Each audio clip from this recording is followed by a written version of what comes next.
everyone, welcome back to my channel. My name is Marisa Kazem, and today I'm going to be setting up the month of May in my bullet journal. May is definitely the month of spring for me. It's definitely a spring month, and I just wanted to do something that was really beautiful and calming to look at. And the quote that I chose for this month is, "A rose must remain with the sun and the rain, or its lovely promise won't come true." And that is by Ray Evans, and I just love that quote. I think it's absolutely beautiful, and I think it's a perfect way to look at life. You know, life isn't all about everything has to be perfect all the time. If you want a rose to be beautiful, it's got to have sunny days and rainy days. And I just love the metaphor. It goes very well with the theme.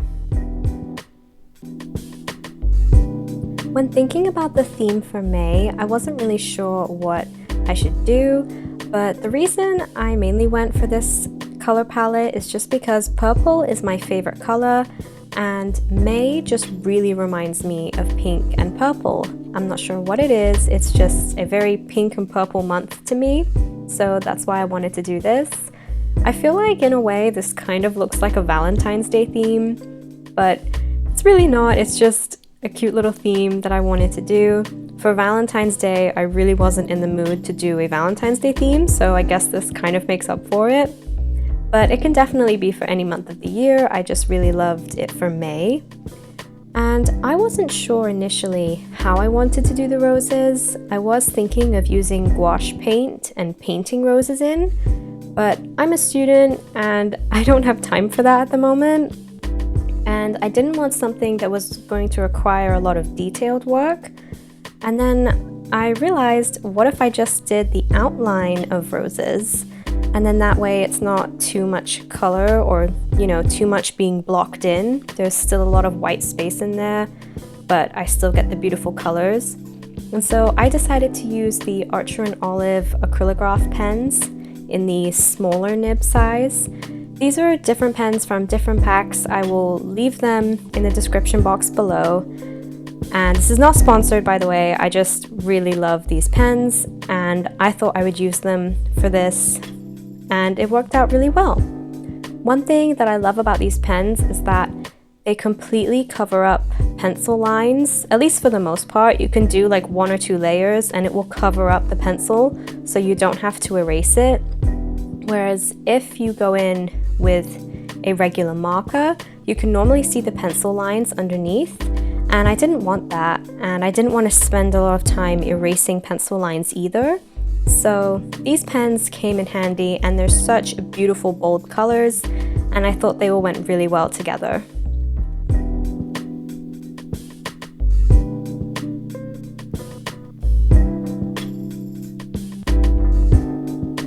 When I was doing this calendar, I was initially thinking of doing an entire gold grid.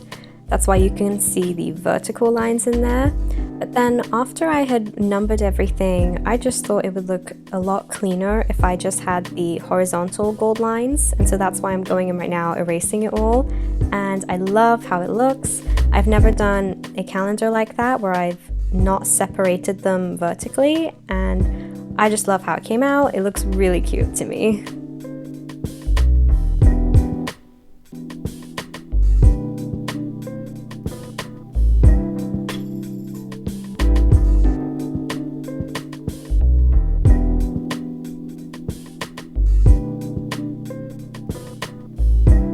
Also, I just wanted to say thank you to those of you that have been watching my videos so far. I really do appreciate it. I put a lot of work into these videos, and I genuinely just want to share what my bullet journal looks like with everyone. So if you have been enjoying my videos, thank you so much for being here.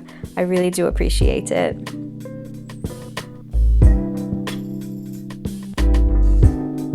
I also just wanted to let you guys know that if you do want to download a digitalized version of these spreads, they are available on my Etsy shop. I have all of the trackers in there except for the weight tracker because I didn't get time to do that one, but every other spread is available, and I have the title pages from January through December in this theme. So if you like this theme and you want to use it for next month, I have a monthly title page with the heading June on it and all the other months. So if you wanted to download this and use it all year long, you definitely could. And yeah, just go check out my Etsy shop. I also have my April listing still up on my Etsy shop for anyone who wants to download it. And I would really appreciate the traffic over there. So thank you in advance, and I hope you guys check it out. And as always, all of these supplies in this video will be listed below, so if you don't want to download this but you want to recreate your own version at home, you can see all of the supplies I used in the description box.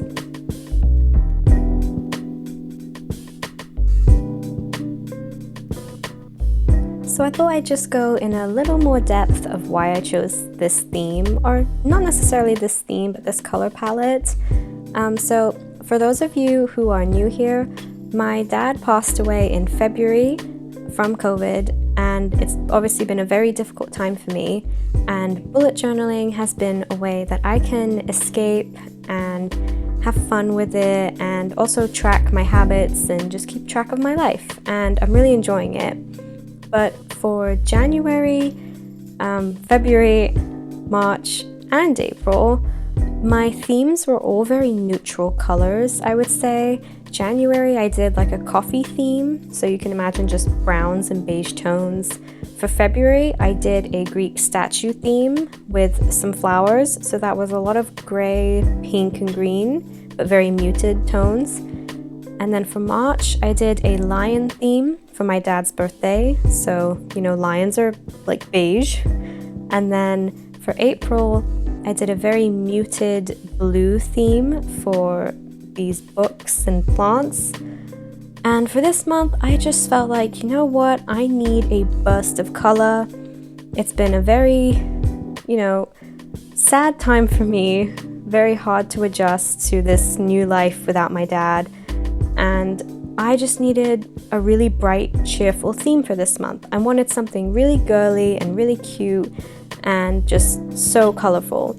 So that's another reason why I also chose this theme, because although purple is my favorite color, I definitely could do like a muted purple theme. You can kind of do a muted any color theme, but I just really wanted to go out there and be very bright this month and colorful. Also to cheer myself up, because I'm graduating this semester and my first final is June 2nd, which is basically 2 days after May ends. So for May, I want to keep myself in a positive and good mood and very colorful and bright. So yeah, that's kind of why I went for a very bright theme. But I definitely still do love very muted tone themes as well, and I'll definitely do more of those later on in the year.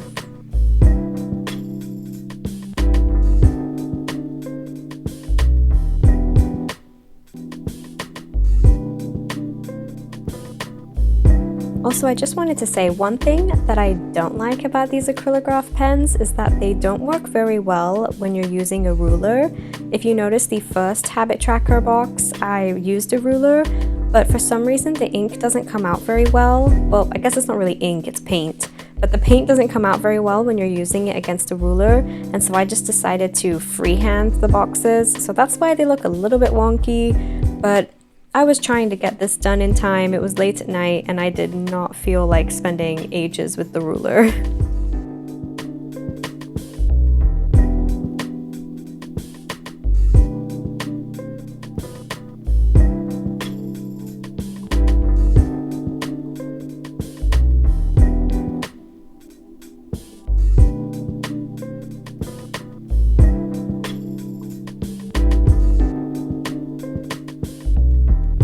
Also for this month's setup, I was able to get a very fine tip of the Pigma Micron pens. I believe the one I'm using for the calendars here is the 003. It's extremely fine, I'll have it linked below, but it definitely allowed me to make a much smaller and neat looking calendar than my previous month's setups. So I'm really happy with this very fine tip pen, and I'm definitely going to use it in my future setups.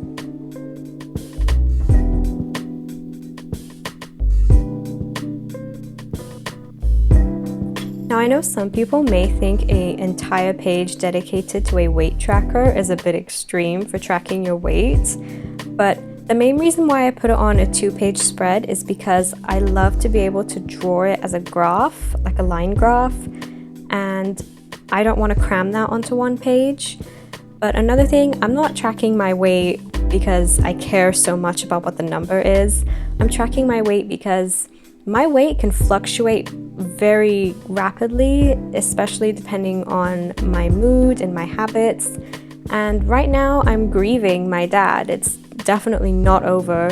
A few months is not enough to grieve the 23 years that I've been with my dad. So, you know, it's hard, and I want to be aware of my weight. I want to see where it spikes up or when it goes down. And to me, it's important. I think it's a really good indicator of how you're treating your body and how you're treating yourself and what's going on in your life. And it can also let you know if there's something to be concerned about.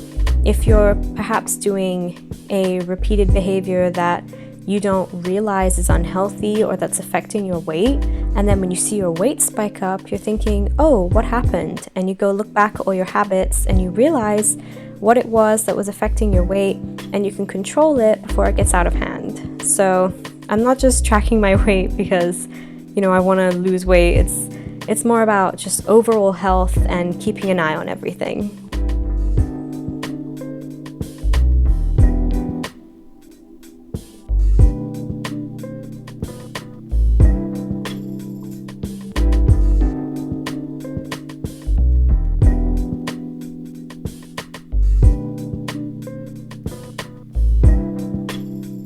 So the productivity tracker is definitely my favorite spread to use. Every day I basically log what I'm doing for different hours of the day, and I just have different basic categories for me.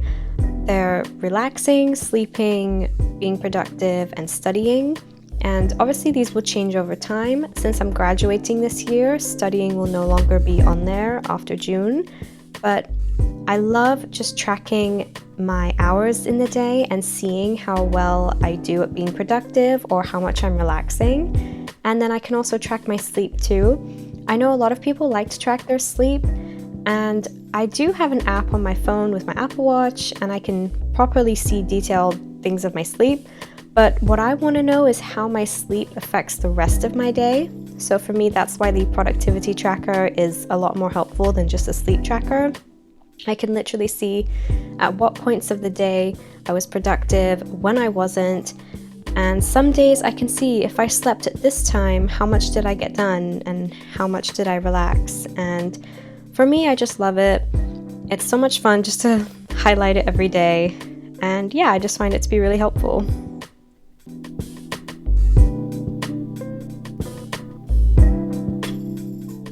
In this video, I'm only setting up one weekly. Next week, I'm definitely going to film my second weekly setup and upload that as well. So if you really like this theme and you want to see how I'm going to set up next week's, then definitely subscribe and hit the bell so you can see what I'm going to be doing for the next week and for the third and fourth week of May as well. And so now I'm on to the monthly check-in and monthly review pages. I really love these pages. The check-in, I basically check in twice a month. So the middle of the month, so normally on the 15th, and the last day of the month, the 30th or the 31st, is when I would check in on my emotions, how I feel physically, and my weight management. And for me, it's honestly really important, and it's crazy how much your perspective on things can change in just 2 weeks. So every 2 weeks, I just check in and see what's going on, and it's crazy how different everything can be. And then on the monthly review page, I just like to go over what I've accomplished, what I need to work on, and then I like to ask myself, how do I feel about grief, and what would my dad say to me? They're very important topics for me to go over every month. And so now it's time for the final flip through. I'm very happy with how this month turned out. It's exactly how I wanted it to look, and it's very colorful and cute. And so if you've made it this far to the end of the video, thank you so much for watching. I really appreciate all of you who view my videos, who like and subscribe. I'm very grateful for it. And yeah, I hope you guys like this content. I'm definitely going to be making more. And if you're interested in watching the next few setups of May, the May weeklies, then definitely check back into my channel to have a look. Anyway, I hope wherever you guys are, you're having a good day or night, and I'll see you in the next one.